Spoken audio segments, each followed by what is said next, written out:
What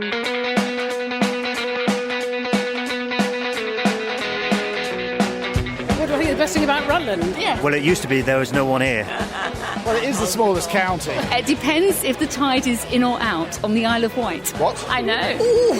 Horseshoes in the castle. Full of horseshoes. They're upside down. Yeah. The shortest man lived here at one point. That little man who was put in a pie. Jeffrey Hudson. Jumped out of a pie in front of the king. And the signal box was the design they used for Hornby. That's quite interesting. The worst thing. Council tax. It's the highest in the land. Mega expensive. As long as we remain as Rutland, then it's fine. It's relatively safe. Everyone around here has a gun. And you see ospreys. It's fabulous. I wouldn't change a thing. Mark Steele's in town.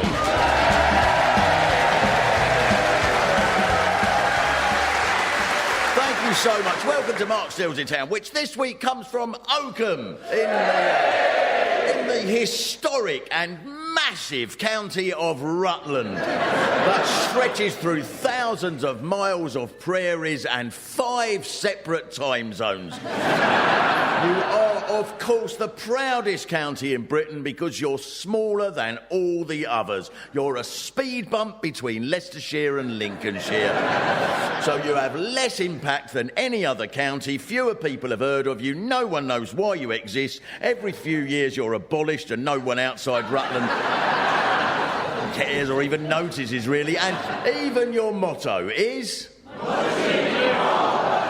Oh, right, that's brilliant. That some of you said much in little and some of you said it in Latin. That's going to give listeners at home a clue as to the demographic of this town. Much in little. Multum in parvo. There's probably a local bylaw that you have to say something in Latin every 20 minutes.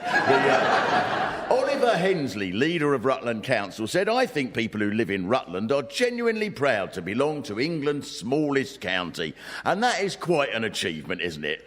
Other people are proud of stupid things like running marathons or qualifying as a dentist, but being proud of living somewhere that's not as big as other places is so much better.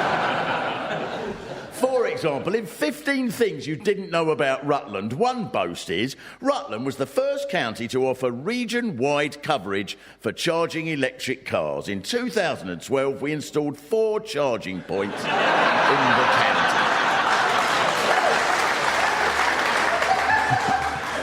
4. So, of course, you were the first to have regional-wide coverage. You can drive from one end to the other with the car still plugged in.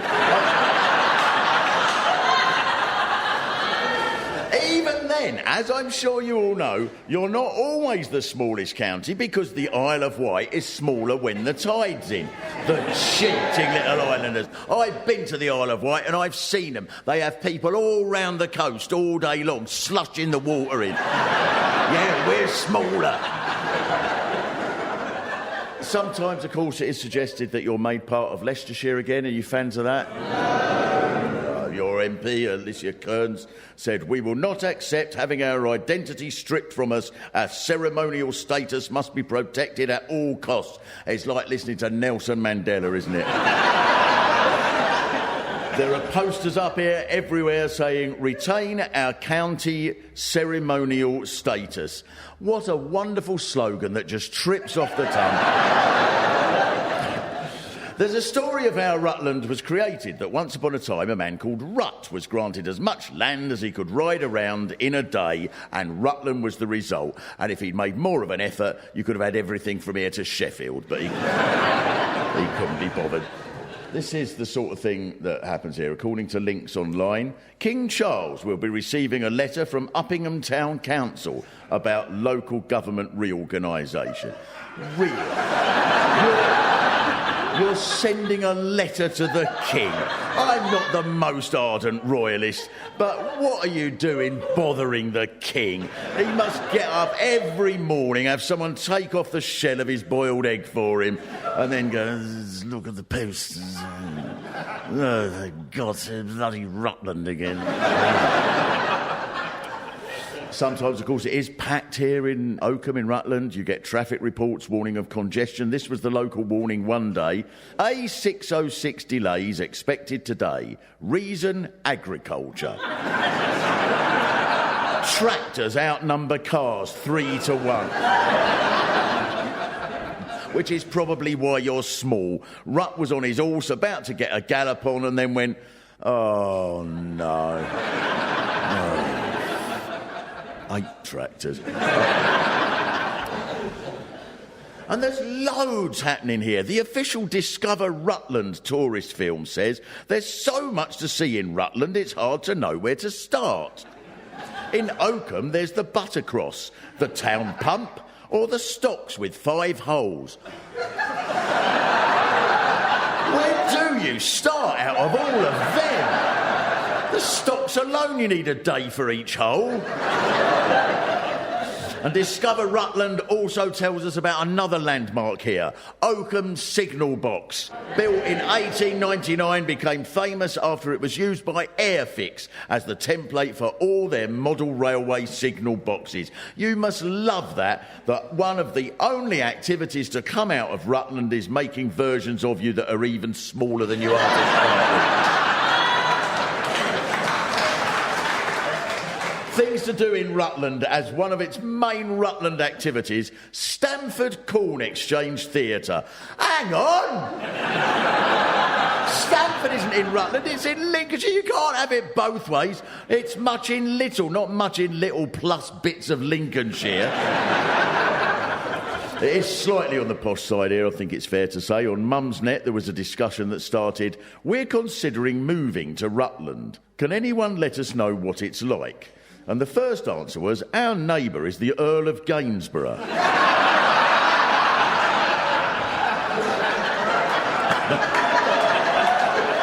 that's in the rough parts.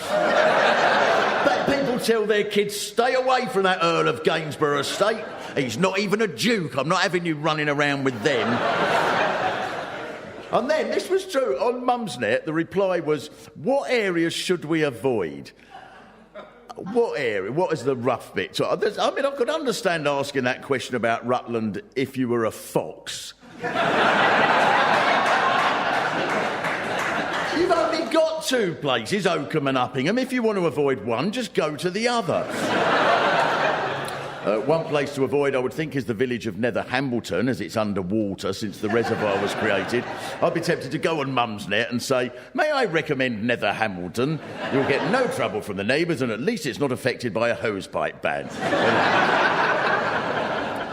And then, of course, someone complained that the council tax was too high, and then someone said, I think those who are critical of Oakham should move to a town that matches their budget more closely. This is why we should never let people in who are more suited to Melton Mowbray.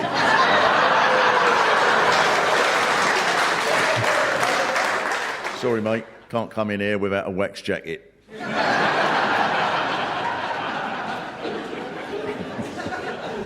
There is, of course, hardship here, like in any town. One of the distressing things I've heard from people about living here, and several people have mentioned this, is that during the day there are schoolboys walking between different sites of one of your posh schools, and they get in the way. And the stress this must cause, standing by the Buttercross in their blazers, forcing you to wait 30 seconds as they walk between their philosophy and Latin classes. With no regard for how you're in a rush to get to the L'Art de Vivre expensive wine shop. The Discover Rutland website tells us proudly, on a list of areas with deprivation, Rutland comes 348th out of 354. And that just made me think, well, what are the 6 places less deprived than Rutland? Windsor Castle, Elton John's house.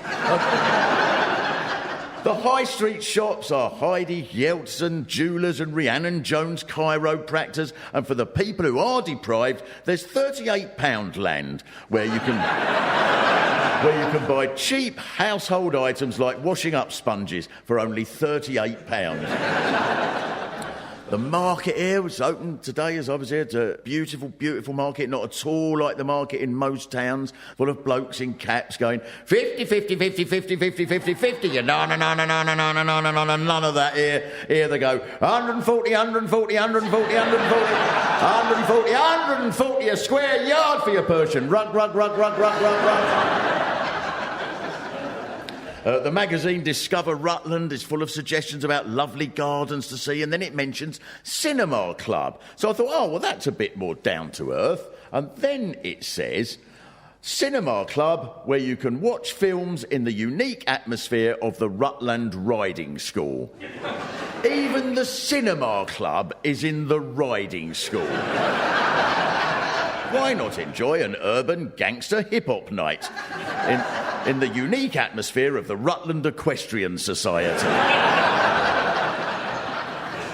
Because I'm the gangster with an X-Factor, speed off in my tractor, fill my power at 5 miles an hour, then keep my appointment with a chiropractor.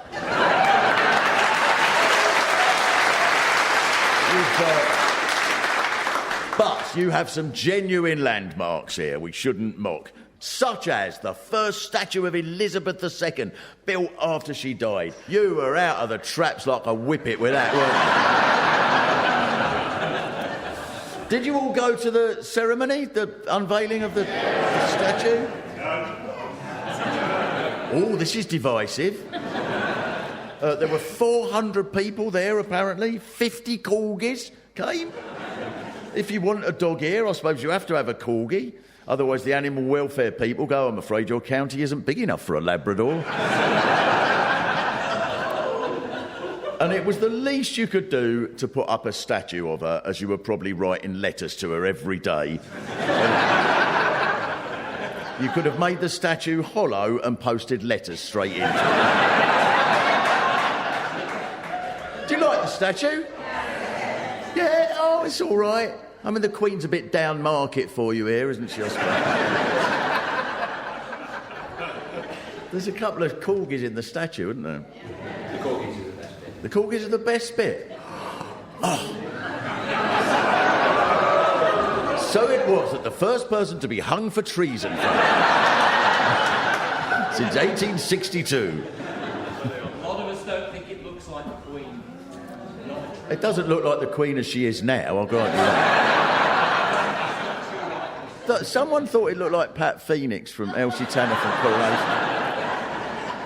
I met one man when I first came here who wasn't a fan and just sat next to me, and as soon as I mentioned, oh, there's a statue, he just went, what they don't tell you with all the fuss about how they've made the corgis at her feet so lifelike is the council paid £5,000 towards it, and they have to clean it specially because they use a special machine because the bucket and sponge isn't good enough, and the public toilets on John Street were out of order for 10 years, and no one pays £5,000 to get them fixed, and I had to go behind a bus shelter to stuff their statue.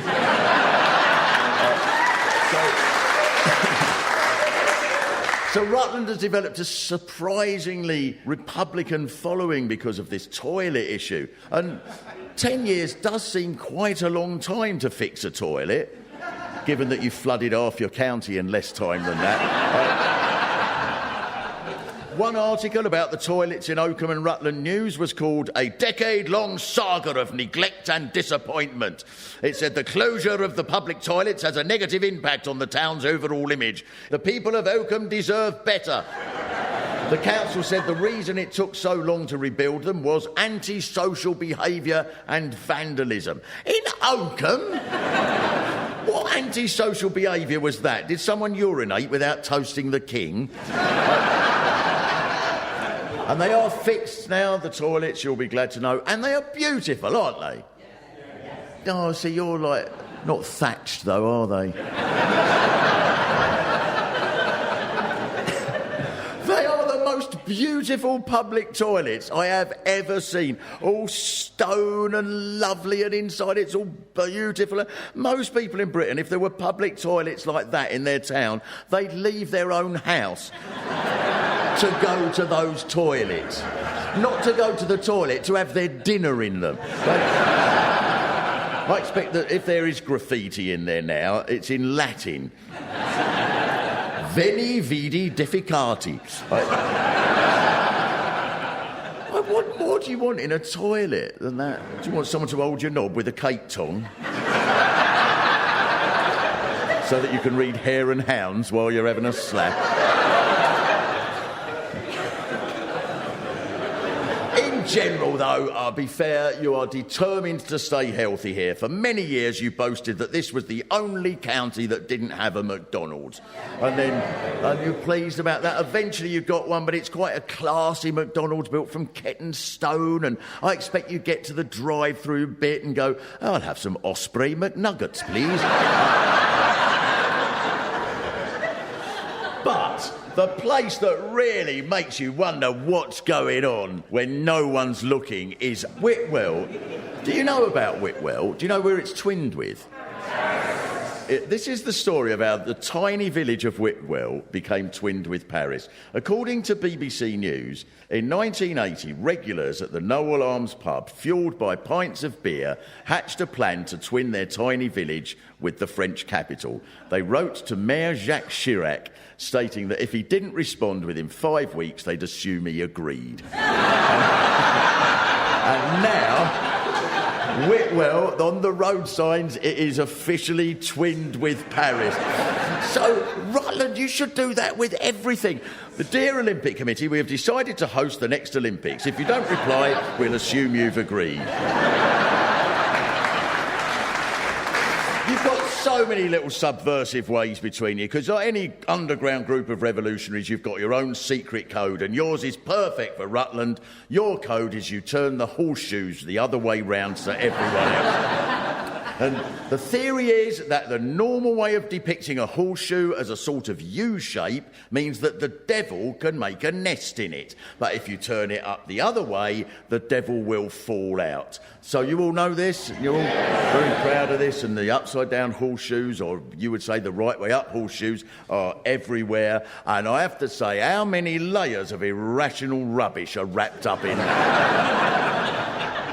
Is the devil that easy to get rid of that all you have to do is tip him up and he falls out? All the trouble we've gone to over thousands of years to defeat the devil by building temples and spraying incense and monks living on remote islands, and all it needed all along was to turn the horseshoes upside down.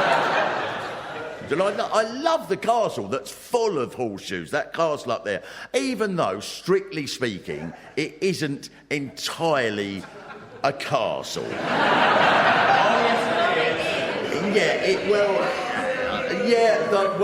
All right, you could shout, oh, yes, it is. But it isn't a castle, it's a building in a park. Wikipedia describes it as not representing the traditional image of a castle. Because it isn't a castle. Or maybe you were just using the Airfix version. Jeremy, is Jeremy here? He is. Hello, Jeremy, from the castle.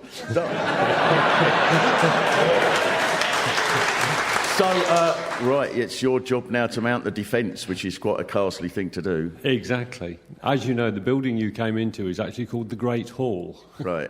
Because that's what it is. And the castle is the bit all around it. It's a field around it. Exactly. So not a...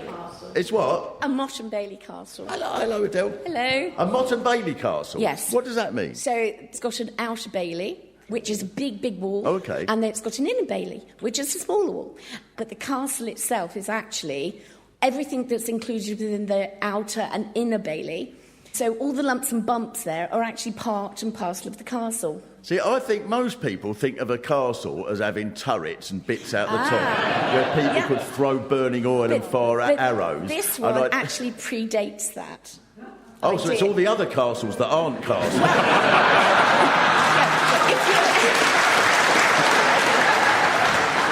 It'll be the same if it was called the Oakham skating rink. Visitors would say, it's a lovely day out, but if you go expecting ice and skates, you'll be disappointed. Because it's a cafe with a hall attached to it. However, it is a Mott and Bailey skating rink. So, no, it's a very beautiful place, and the cafe's very lovely, and the croissant's there. I had a croissant there that was the wrong way round.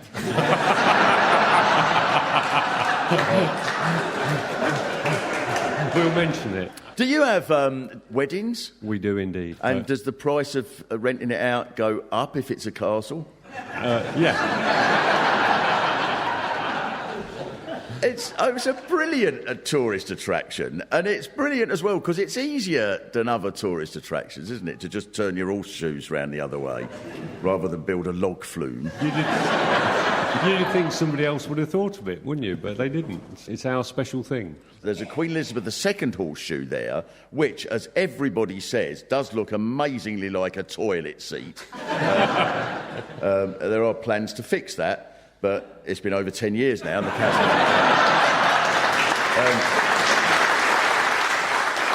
and thank you very much for your defence of something that's indefensible.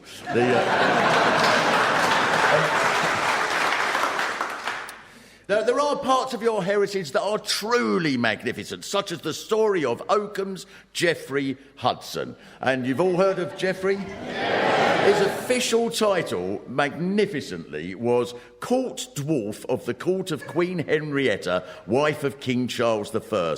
And he was said to be 18 inches tall. Here is what is recorded about him in 1626. He was presented to the Duchess of Buckingham as a rarity of nature. A few months later, the Duke and Duchess entertained King Charles and Henrietta. The climax of the lavish banquet was the presentation of Geoffrey to the Queen, served in a large pie.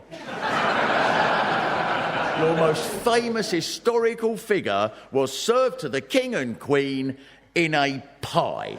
And a report from the Times says he emerged from the crust dressed in a miniature suit of armour. And then the Queen kept him and would be entertained by a giant Welsh porter who would perform a comedy routine in which he would pull Geoffrey out of his pocket along with a loaf of bread and put Geoffrey in a sandwich. Some members of the royal court later denied mistreating him, saying they couldn't have done it, as that night they were at a Pizza Express in Oakham.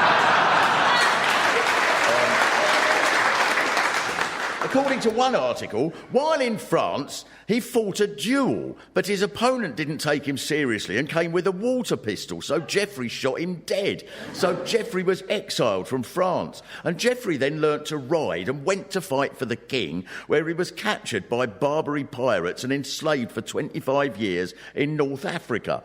This is the most unbelievable story. So, Adele, when we first came here, I was talking to you at the museum about Geoffrey. Now, that's all right, what we've said so far. Yeah. And that's the story of Geoffrey. And then what happened to him after that? Well, he retired back to Oakham with a pension. With a pension? From a royal pension, because he'd been part of the royal household. Is it true that he claimed that the reason he was so short was because his mother choked on a gherkin? Well, there's lots and lots of different interpretations. One of them is, that, and that she was scared. She was scared by a horse while she was pregnant. There's so many stories about why he was born like that, but he was just very small.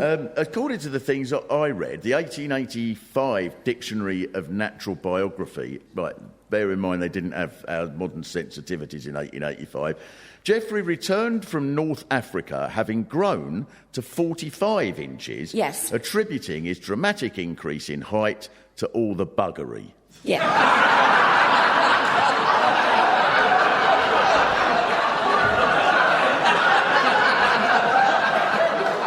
Now, I mean, Adele, do you know, does that cure it? In my personal experience, no.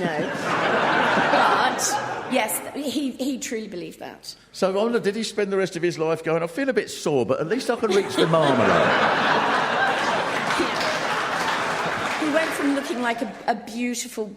Well, you can see him in many depictions when he was with the Queen, and then he went to being quite a swarthy chunk of a man, shall we say. The conspiracy theorists would say it was a different person. Do you know? Yes, somebody has actually mentioned that to me too. That's so strange, but no, it wouldn't possibly be at all. Something else you seem very proud of, one of the main features in the museum, is your gallows. And the gallows were the wrong height, weren't they? Well, they're a short drop gallows as opposed to a long drop. So you would drop, but you wouldn't necessarily break your neck, so that they would pay people to pull on their legs, because the weight of their body wasn't enough to actually break their necks when they fell because the drop was too short. So even the gallows, Yeah. you made them too small. You just love things being small. I bet you go in that McDonald's and say, I'll have a thick shake, please, but for an extra £2, can you super shrink it? And this gallows is the only one of the kind left in Britain, I think we're told, aren't we? And you can't help wonder if that's because it's still in use. The online Oakham Nub News had a proud feature that went, the last two folks hung here were a train fare evader and a sheep thief. And then from this year, it then says, well, it reminds us all to keep our travel tickets handy.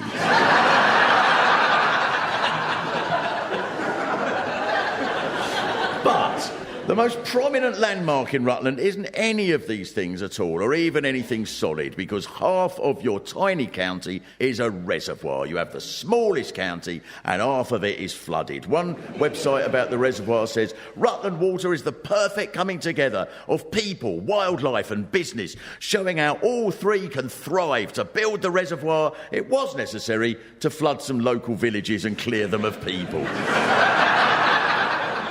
The decision to build the reservoir was taken in the 1960s by the National Water Board, and a decision like that would obviously be made differently now, because the most important decision for a modern water company is how they would be able to pour millions of tonnes of human waste into it.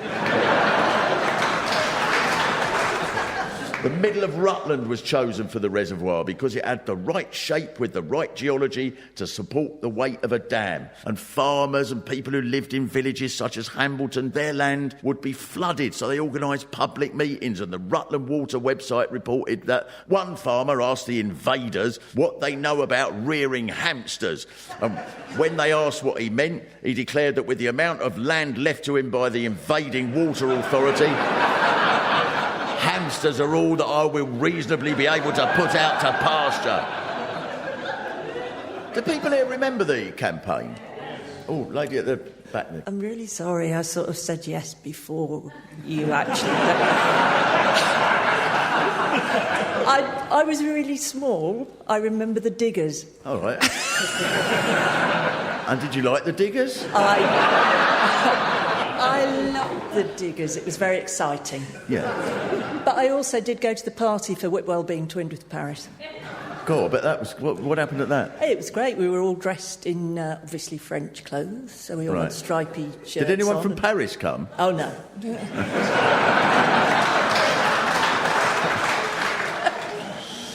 One consequence of the reservoir being built is the fossil of a massive ichthyosaur. One of the major archaeological finds in British history was found in Rutland, right on what is now a beach. Truthfully, the body was found in Rutland, the head was in Leicestershire and the tail was in Lincolnshire. And there's an osprey centre. You've reintroduced ospreys that had almost died out. You can try it with ichthyosaurs next, and Jurassic Park will be set in Rutland. Have you been on the Rutland Bell? Yes. This is this brilliant boat. See, you wouldn't have had that without the reservoir. It's brilliant. There's a commentary on the boat to explain the landmarks, and it's marvellous because the commentary goes, welcome aboard the Rutland Bell, crossing from Normanton to Whitwell. Behind us is Normanton Church. The bottom half is submerged. That's it, really.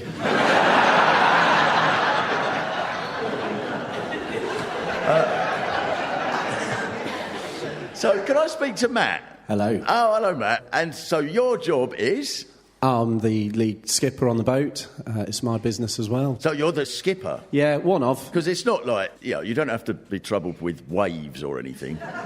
You'll be surprised. Well, it gets really choppy, does it? Yeah, I believe when they first built the reservoir, they predicted they could achieve 6-foot-high waves on there. So if the wind came from Leicestershire over Oakham, down the North Arm... You'd get surfers down there. It's too short a waveform, if you want to get really boring. So, and it's a family business, Matt? I noticed you were... Mum and Dad started the business in 1986, and then I've been in it ever since. Before that, when it wasn't a reservoir, did you used to take people across on piggybacks? It is astonishing to get. Like, I went to one bit where the road just goes into the reservoir. Yeah, apparently the bridge is still there because a friend of mine who's a farmer up on Hambleton Peninsula, he said his dad drove over that bridge. He was the last one to drive over it. But I do quite like winding him up, the fact that I now make my money off his land and I don't have to pay him anything. The reservoir is a horseshoe shape, isn't it? Was it, like, made deliberately like that? Yeah, absolutely. It was made to look like that. If they put it the other way round, all the water would have run out.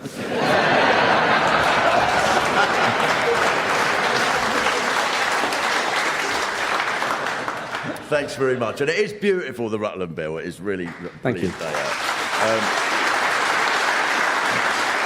It's also unique in another way because, unlike any other lake, it shuts at 4 p.m. This is one review on TripAdvisor. We arrived at sunset at 4:19 p.m. I pushed the car park button and the barrier opened. We went to the church for some beautiful photos, and when we got back, the car park was pitch black and the barriers shut. A note on my windscreen said I was locked in until 9 a.m. the following morning. How do you manage to close a lake? If the Grand Canyon was here, you'd cover it in tarpaulin every afternoon. One of the wonderful aspects of having a beautiful reservoir that you boast about that you didn't want is you can walk around the edge. And so with us tonight is someone who I'm going to accompany on a ramble as part of a show, Ramblings on Radio 4, Claire Balding, ladies and gentlemen.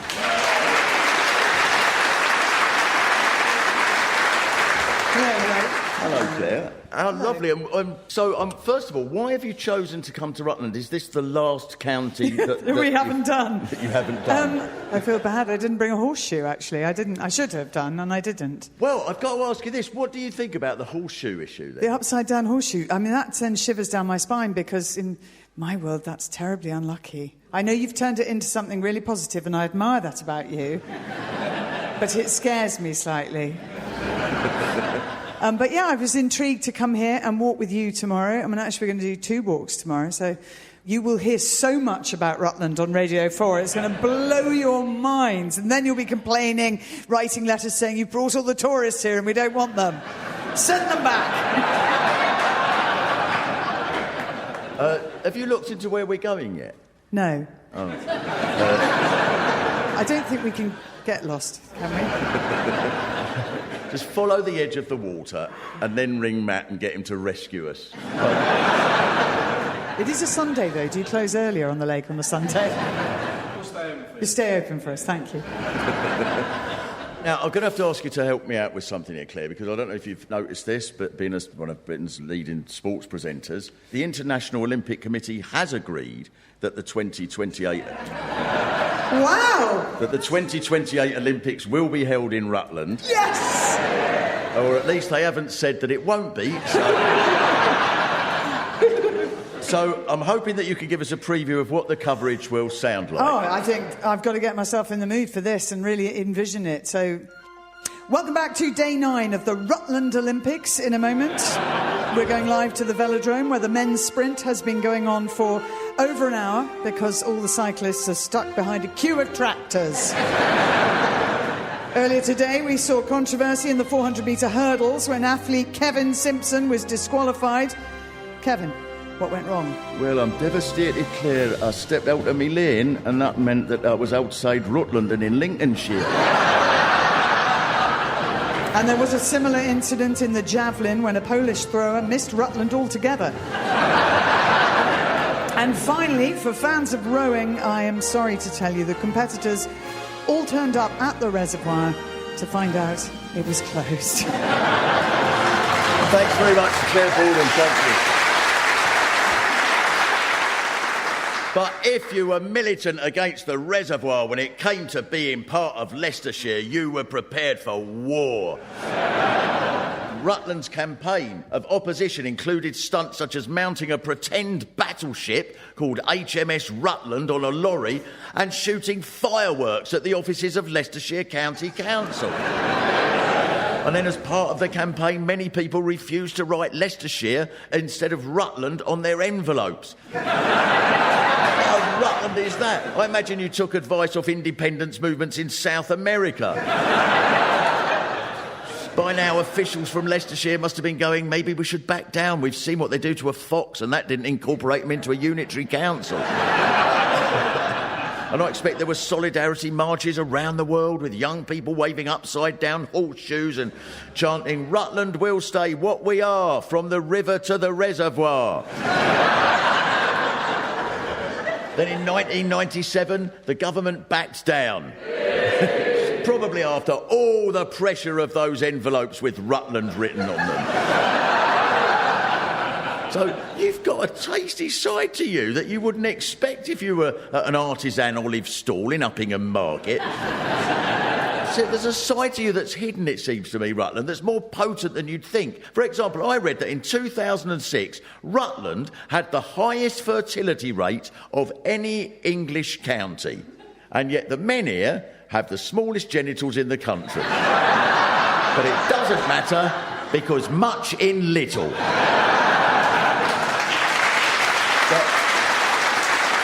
But now, Rutland, you've got to fight all over again, because there's been another decision to make all councils represent around 500,000 people, and you've only got 40,000. So what do you think of that? That's mass disapproval. What it comes down to is you need to find another 460,000 people from somewhere to preserve your status. You can have a Start the Boats campaign and get all the refugees to come up here, and they could cross the reservoir on the Rutland Bell to feel at home. But most obviously, if you've managed a breeding programme for ospreys, surely you can arrange one for Rutlanders. You're already the most fertile people in the country. Just choose 6 breeding pairs, make sure they're all on heat. In a couple of years, release them into the wild. But now there's a plan to merge you into a greater Lincolnshire. According to BBC News, at the public meeting, a proposal to join Rutland's council with authorities in Lincolnshire was the favourite amongst residents. So it's not so much independence you want, as long as you're nothing to do with Leicestershire. You don't seem to mind Lincolnshire. You should be able to resist Leicestershire. Just tell them to back down, or you'll piss in their water. But I'm not sure you really want to be independent. You like the idea of running a county, but then it's too much hassle. Oh, no, now we've got to build our own police station. Oh, I've got to pay all this council tax. It's not fair. You're like a student that's left home, then comes back and goes, oh, Leicestershire, can you do me washing? I don't know what difference it makes, really, what county you're in officially. You decide you're twinned with Paris and you just are, so you can carry on saying you're the smallest county, whether you are or not. Or you could merge with Lincolnshire, then merge with Cambridgeshire, Norfolk and everywhere except Leicestershire, so they become the smallest county.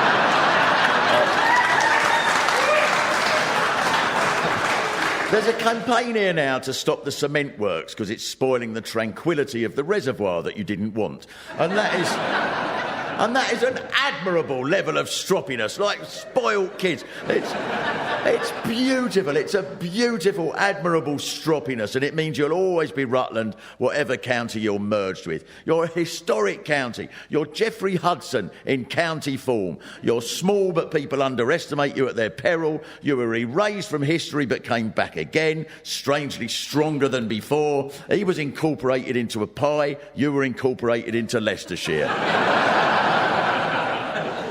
So I will leave you, wonderful Rutland, with an extract from Queen Henrietta's diaries upon visiting your esteemed county when she was presented with the 1-foot-6-inch Geoffrey Hudson. From our carriage we could observe in detail the charming church of Normanton and the rich green meadows upon which Charles had enjoyed the most splendid of hunts, because we had been sat there for 2 whole days behind a sodding tractor on the A606. Our journey was made all the more arduous as the horseshoes had all been fitted the wrong way round. So the poor steeds had to go backwards. Your Highness, cried the Earl of Uppingham as we passed his manor. We are here, I replied, simply to take custody of the beloved Geoffrey Hudson, the smallest soul in all the kingdom. Indeed, Your Highness, he replied, though I must inform you there is one person said to be smaller than Geoffrey. He's on the Isle of Wight, but he's only smaller when the tide's in. Thank you very much.